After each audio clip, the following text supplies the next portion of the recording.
Welcome to my channel in Foodie Trader. তো কালকের ভিডিওতে আমরা বলেছিলাম যে আমাদের টাকা ইনভেস্টমেন্ট করা কেন প্রয়োজন। আজকের ভিডিওর মাধ্যমে আমরা জানবো যে কোথায় কোথায় আমাদের টাকা ইনভেস্ট করা যেতে পারে। ইনভেস্টমেন্ট কিন্তু বাজারগত ঝুঁকি সাপেক্ষ। সো আপনারা যারা যারা ইনভেস্টমেন্ট করবেন তারা কিন্তু নিজেরা নিজের দায়িত্ব নিয়ে ইনভেস্টমেন্ট করবেন। আপনাদের লাভ বা ক্ষতির জন্য আমি কিন্তু কোনো রকমভাবে দায়ী নয়। আচ্ছা, ইনভেস্টমেন্ট করার আগে আমি কিছু কিছু ইম্পর্টেন্ট জিনিস আছে সেগুলো নিয়ে কথা বলতে চাই। তো ইনভেস্টমেন্ট আমাদের প্রয়োজন, কিন্তু তার থেকেও আগে প্রয়োজন হচ্ছে আমাদের নিজেদেরকে সুরক্ষা করা। তো আমরাই যদি না থাকি আমাদের ইনভেস্টমেন্ট বা আমাদের টাকা গ্রো করে কি হবে। তো নিজেদের সুরক্ষা নিজেদের কাছে রাখাই আগে সব থেকে গুরুত্বপূর্ণ। তো আমাদের ইনভেস্টমেন্টের করার আগে দরকার হচ্ছে তিনটে জিনিসের মোস্ট ইম্পর্টেন্ট। ফার্স্ট হচ্ছে টার্ম ইন্স্যুরেন্স। প্রথমে আসি আমরা টার্ম ইন্স্যুরেন্সে। টার্ম ইন্স্যুরেন্সে হচ্ছে যে আপনি যেই কোম্পানির মধ্যে আপনার টার্ম ইন্স্যুরেন্সটা কিনবেন তাদের সঙ্গে আপনার চুক্তি থাকবে যে আপনার যদি সেই টাইম পিরিয়ডের মধ্যে কোনো রকম বা আপনার সঙ্গে কোনো দুর্ঘটনা ঘটে গেল বা আপনার কোনো খারাপ কিছু হয়ে গেল, তো সেই টাইমে আপনার ফ্যামিলিকে আপনার টার্ম ইন্স্যুরেন্স কোম্পানি একটা কভারেজ দেবে। সেটা হচ্ছে টার্ম ইন্স্যুরেন্স। আপনার যদি অ্যানুয়াল ইনকাম থাকে 10 লাখ, তো আপনাদের মিনিমাম টার্ম ইন্স্যুরেন্স করতে হবে 50 লাখসের। সো এটাই হচ্ছে টার্ম ইন্স্যুরেন্স, এটা প্রথম কভারেজ চলে গেল। সেকেন্ড আমাদের দরকার হচ্ছে হেলথ ইন্স্যুরেন্স। হেলথ ইন্স্যুরেন্স কেন দরকার? কোভিডের সময় আমরা দেখেইছি আমরা আমাদের প্রিয়জনকে বাঁচানোর জন্য আমাদের যতটুকু সম্বল সবটুকু দিয়ে বাঁচানোর চেষ্টা করেছি, কিন্তু কোভিড জিতে গেছে। সেই ক্ষেত্রে তখন থেকেই মানুষ সচেতন হয়েছে যে হেলথ ইন্স্যুরেন্স সম্পর্কে। কারণ আপনি কখনোই চাইবেন না যে আপনার পোর্টফোলিও ভেঙে আপনার যা জমানো সঞ্চয়, সারা জীবনে যা সঞ্চয় করেছেন, আপনার শরীর খারাপের পেছনে সব কিছু বিলে দিতে। তো আমাদের হেলথ ইন্স্যুরেন্স নেওয়া অবশ্যই প্রয়োজন। হেলথ ইন্স্যুরেন্স কত দরকার? Health insurance minimum 5 lakhs to 10 lakhs health insurance দরকার। এবার আমরা 3 নম্বর হচ্ছে এমার্জেন্সি ফান্ড। এমার্জেন্সি ফান্ডের কেন দরকার? আবারও আপনারা এক্সাম্পল দেবো কোভিডের সময়কার সবাই দেখেছেন যে অনেক কোম্পানি বন্ধ হয়ে যায়, দেউলিয়া হয়ে যায়। তো অনেকেই প্রায় তাদের কর্মহীন হয়ে যায়, তাদের যতটুকু সঞ্চয় আছে সেই সঞ্চয় দিয়েই তাদের সংসার চালাতে হয় এবং অবস্থা খুবই খারাপ হয়ে গেছিলো। তো আমাদের দরকার কি একটা এমার্জেন্সি ফান্ড। এমার্জেন্সি ফান্ড কত করতে হবে? মিনিমাম 6 মান্থের। আপনার যতটুকু নিড, ধরুন আপনার একটা মাসের কতটা খাওয়া খরচা, আমাদের ওটিটি খরচা, ওয়াইফাই খরচা বা যাতায়াতের খরচা, যতটুকু নিড, সেই নিডটা যাতে পূরণ হয় সেইটাকে 6 মাসে হলে কত হয়েছে সেই 6 মাসের একটা এমার্জেন্সি ফান্ড আপনাদের মিনিমাম ক্রিয়েট করতে হবে। ধরুন আপনার যদি মান্থলি এক্সপেন্সেস হয় 30,000 রুপিস, তো আপনাদের ব্যাংকে মিনিমাম 1.8 লাখ রুপিস থাকতে হবে, ওটা ইমার্জেন্সি ফান্ড হিসাবে।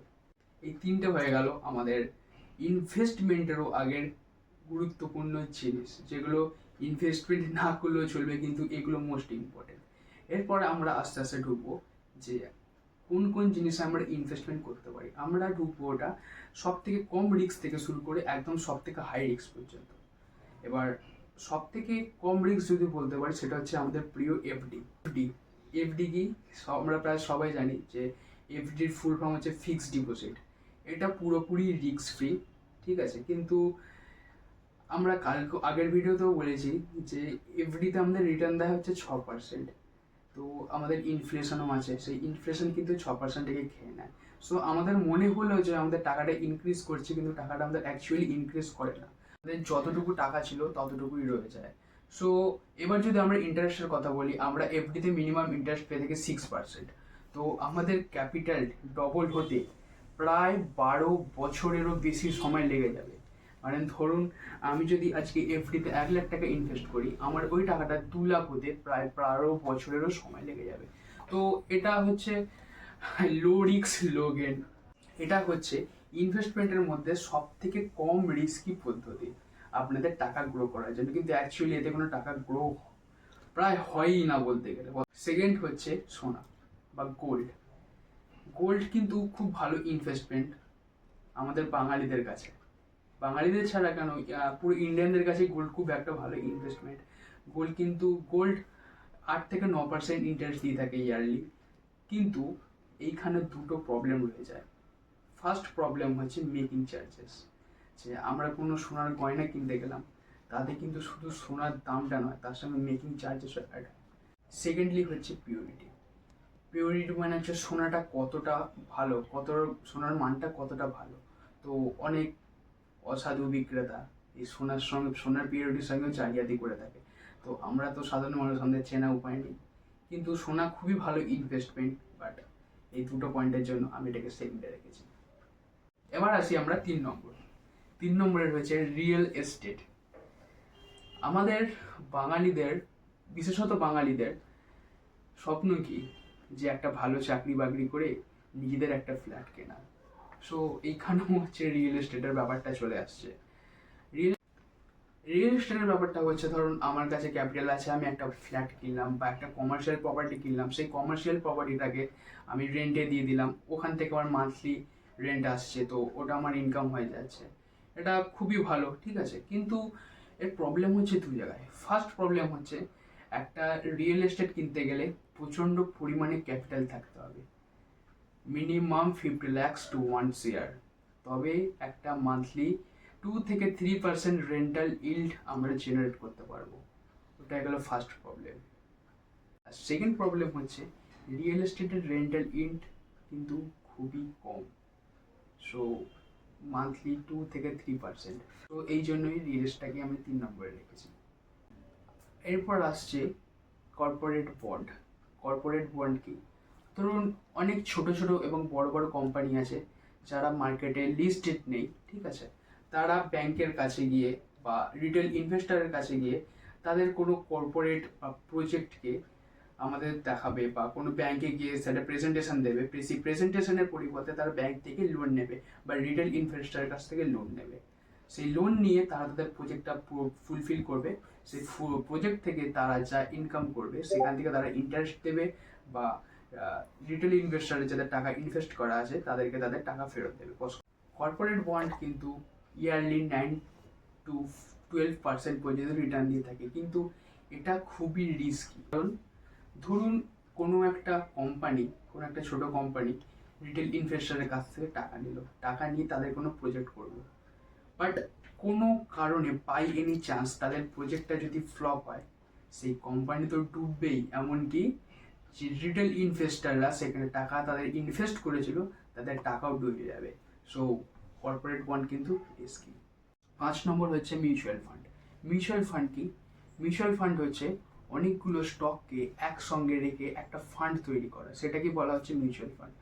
ধরুন এটা রেকমেন্ডেশন না, ধরুন এইচডিএফসি ব্যাংকের মিউচুয়াল ফান্ড ম্যানেজার আমাদের স্টক মার্কেট থেকে কিছু ভালো ভালো স্টক বাছাই করে একটা মিউচুয়াল ফান্ড তৈরি করলো। সেই মিউচুয়াল ফান্ডের কাজ কি? আমাদের মতো রিটেল ইনভেস্টরদের টাকা নিয়ে সেই স্টকগুলোতে লাগানো এবং সময়ের সাথে সাথে সেগুলো গ্রো করা, সেগুলো হচ্ছে মিউচুয়াল ফান্ড। সব থেকে ভালো মিউচুয়াল ফান্ড কি? আমাদের দেশে দুখানা বড় বড় ইন্ডাইসেস আছে। একটা হচ্ছে নিফটি 50 আর একটা হচ্ছে সেন্সেক্স। তো সব থেকে রিস্ক কম হচ্ছে নিফটি 50 এবং সেন্সেক্সে। এই দুটোর অ্যানুয়াল রিটার্ন অ্যাপ্রক্স 13 to 15% হয়ে থাকে। তো এটা টাইম টু টাইম ভারী, কারণ মার্কেট তো আনপ্রেডিক্টেবল। তো সেরকমভাবে কিছু প্রেডিক্ট করা যায় না যে 13% দেবে। কোনো ইয়ারে হয়তো মাইনাস রিটার্ন দিল, -10%, কিন্তু তার পরের ইয়ারে হয়তো সেটা 20 কি 30% রিটার্ন দিয়ে দিল। সো মার্কেট ইজ আনপ্রেডিক্টেবল, তাই মিউচুয়াল ফান্ডের ইন্টারেস্টটাও আনপ্রেডিক্টেবল। বাট এটা লং টার্মে আমরা 13 to 15% রিটার্ন পেয়ে থাকি। তো এটাতে রিস্ক অবশ্যই বেশি, কর্পোরেট বন্ডের থেকে কিন্তু রিস্ক বেশি, কারণ মার্কেট মানেই রিস্ক থাকবেই। কিন্তু এটা যদি আমরা লং টার্মে চালাতে পারি, এটা কিন্তু আমাদের রিস্ক মাইনাস রিটার্নের রিস্ক অনেকটা পরিমাণে কমে যায়। তো আমরা টিভিতেই দেখি মিউচুয়াল ফান্ড সেই গিয়ে। 6 নম্বর এবং আমাদের শেষ ইনস্ট্রুমেন্ট হচ্ছে স্টক। স্টক মানেই তো জুয়া, স্টক মার্কেট মানেই তো জুয়া, যেটা আমরা জুয়া সম্পর্কে জেনে এসেছি, কিন্তু অ্যাকচুয়ালি সেটা নয়। স্টক যেমন একদিনে অনেকটা পড়তেও পারে, সেদিন একদিনে অনেকটা রিটার্নও দিয়ে যেতে পারে। কোনো পার্টিকুলার স্টক রিস্কি হতে পারে, কিন্তু আমরা যদি ঠিকঠাকভাবে পড়াশোনা করে জেনে শুনে সঠিকভাবে অ্যানালিসিস করে যদি আমরা কোনো স্টকে লং টার্মের জন্য ইনভেস্ট করতে পারি, সেখানে কিন্তু আমরা একটা আনবিলিভেবল রিটার্ন পেতে পারি, যার কোনো তুলনা হয় না। ধরুন আমরা যদি এটা এফডির সঙ্গে তুলনা করি, এফডিতে আমাদের টাকা দুগুণ 2x করতে প্রায় 12 বছর সময় লেগে যায়, কিন্তু এই 12 বছর সময়েই যদি আপনি ঠিকঠাক স্টকে আপনার টাকা ইনভেস্ট করেন, সেই 12 বছরের সময় আপনার টাকা প্রায় 1000x পর্যন্ত হতে পারে, বা টাকাটা পুরোপুরি ডুবে যেতেও পারে। এটা কিন্তু টোটালি রিস্ক, আপনি কতটা নিতে পারবেন তার উপর। তো স্টক মার্কেটে ইনভেস্ট করার আগে আপনাকে অবশ্যই পড়াশোনা করতে হবে, যাচাই করতে হবে, তথ্য সংগ্রহ করতে হবে এবং একটা প্রপার অ্যানালিসিস করতে হবে, তবেই কিন্তু আপনার স্টক মার্কেটে ইনভেস্টমেন্ট করা উচিত। তাহলে তা না হলেও আপনাদের সেকেন্ড অপশান হচ্ছে মিউচুয়াল ফান্ড। মিউচুয়াল ফান্ডে আপনি আপনার টাকাটা কোনো মিউচুয়াল ফান্ড ম্যানেজারকে দিয়ে দিলেন, তারা কিছু একটা ছোট্ট অংশ, ধরুন আপনি যদি 100 টাকা তাদের দিলেন, তারা ওখান থেকে 1 টাকা কেটে নিয়ে বাকি 99 টাকা আপনাদের স্টকে ইনভেস্ট করে দেবেন। তখন কিন্তু আপনাদের কোনো অ্যানালিসিসের দরকার নেই, আপনারা মিউচুয়াল ফান্ড ম্যানেজারের উপর ভরসা করে আপনাদের টাকাটা দিচ্ছেন তাদের গ্রো করার জন্য। তো স্টকের থেকে মিউচুয়াল ফান্ড কিন্তু অনেকটাই ভালো এবং অনেকটাই রিস্ক কম, কিন্তু রিটার্নটাও একটা সীমিত পরিমাণে পাবেন। তো আমি আপনাদের 6খানা ইনভেস্টমেন্টের ইনস্ট্রুমেন্ট বললাম, তো আপনাদের এদের মধ্যে কোনটা ভালো লেগেছে তো আমাকে প্লিজ কমেন্ট করে জানাতে পারেন। আরেকটা টিপস দিয়ে রাখি, আপনারা যদি জানতে চান যে আপনাদের টাকা কত দিনের দ্বিগুণ হবে, তো এর একটা ফর্মুলা আছে। ফর্মুলাটা হচ্ছে 72 রেট অফ রিটার্ন। মানে ধরুন 72 আপনার ফিক্সড ডিপোজিট থেকে রিটার্ন আসছে অ্যানুয়ালি 6%, তো 72 rate of return, rate of return কত 6%, 72/6 = 12। মানে 12 বছরে এফডিতে আপনার টাকা 2x হবে। তো আপনারা যদি কোনো কিছুর 2x মানে কোনো কিছুর রিটার্ন জেনে থাকেন, সেটাকে যদি আপনার 2x করার থাকে, তো আপনারা এই ফর্মুলার ব্যবহারে করতে পারেন। তো আজকের ভিডিওটা এতটা পর্যন্তই। এর পরের ভিডিও আমরা নিয়ে আসবো স্টক মার্কেট এবং মিউচুয়াল ফান্ড নিয়ে। আজকের ভিডিওটা যদি ভালো লেগে থাকে, লাইক, শেয়ার, সাবস্ক্রাইব করতে ভুলবেন না। পারলে একটা কমেন্ট করে দেবেন, আপনার একটা কমেন্ট আমাদের কিন্তু অনেকটা মোটিভেশন যোগায়। নমস্কার।